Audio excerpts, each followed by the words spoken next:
4 to 5 years, I have been using my trusted budget planner, but this year I am moving onto an Excel spreadsheet. And in this video, I'm going to share with you my latest 2023 budget, how I create my budget. Budgeting has always been something I have really struggled with. It was one of the reasons why I ended up in so much debt.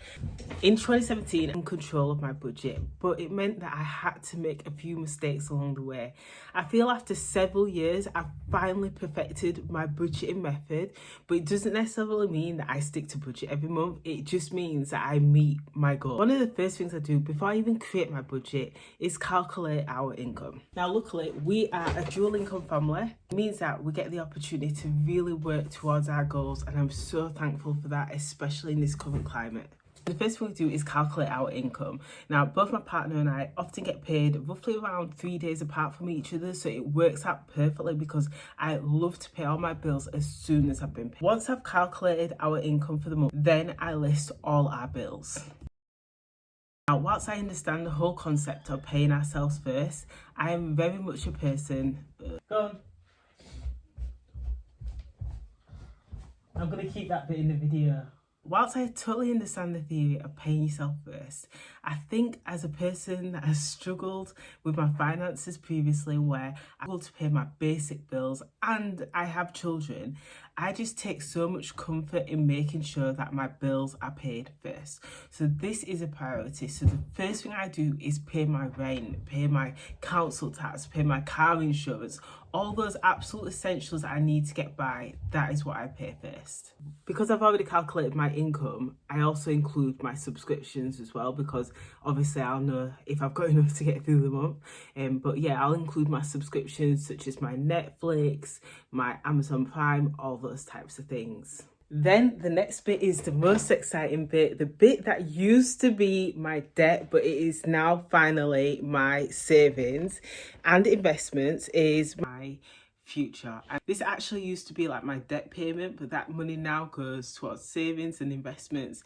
The reason why I go to work, and it's all the exciting things. Like right now we're saving to buy a house. I'm also investing for my future, and then also saving for sinking funds as well, and that is savings for large expenses such as Christmas, birthdays, all those types of things where I really want to support my loved ones.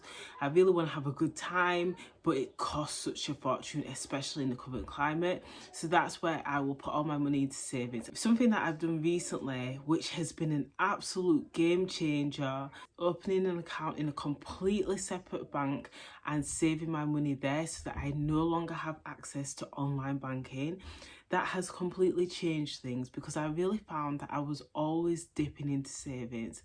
I was always, obviously things come up sometimes, but sometimes I'm feeling lazy and I don't want to cook and grabbing a takeaway, and that quick easy transfer, or like maybe there's a last minute school trip, and because I've sort of saved too much and I've not made sure it's affordable, then I've had to dip into my savings. One thing I've noticed as a side effect of saving in a different account is that I've finally found that I am saving a more affordable amount, and as time goes on I'll gradually increase it, but it's really important that I leave a small buffer for myself every month.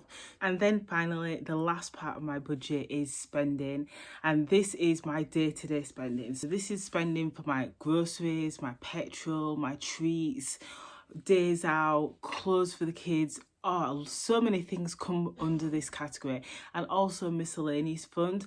I really like this side of the budget because I really feel like this part of the budget is just as important as well, because it gives me the chance to really focus on having fun on a journey. When I first started budgeting, I used to think that I would have to say no to absolutely everything that was fun, and that you was only supposed to budget for your absolute basics, but I realised I was quite miserable, and a budget isn't actually like that. It's more of a plan for how you're going to spend your finances. So I really enjoy creating a budget where I can have a day out and know that there's no guilt attached to it, because I've already saved, I've already paid my bills, and now I'm able to enjoy the journey. This month what we've got coming up is half term, and I really hope to take the kids out for a really nice day out, and that's going to cost a bit of money, and I want to make sure that I can do that but it's really important that I can save for the future as well. One thing that's really helped is splitting my treats budget into weekly amounts. I used to blow it at the beginning of the month and then think, oh gosh, I have no money left to have fun throughout the month. But now, let's say if I had £100, I would just split it up into 4 weeks or 5 weeks, depending how many weeks you are in a month, and then I'd have either £25 or £20 a week to have fun. And that's it. That is how I budget for 2023. I hope this video was useful for you. I'll be a link below to my new budget spreadsheet if you'd like to grab a copy yourself.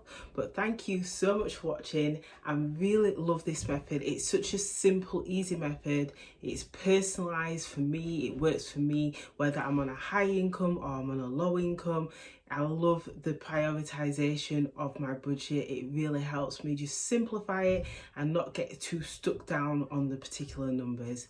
But anyway, thank you so much for watching, and I'll speak to you soon. Bye.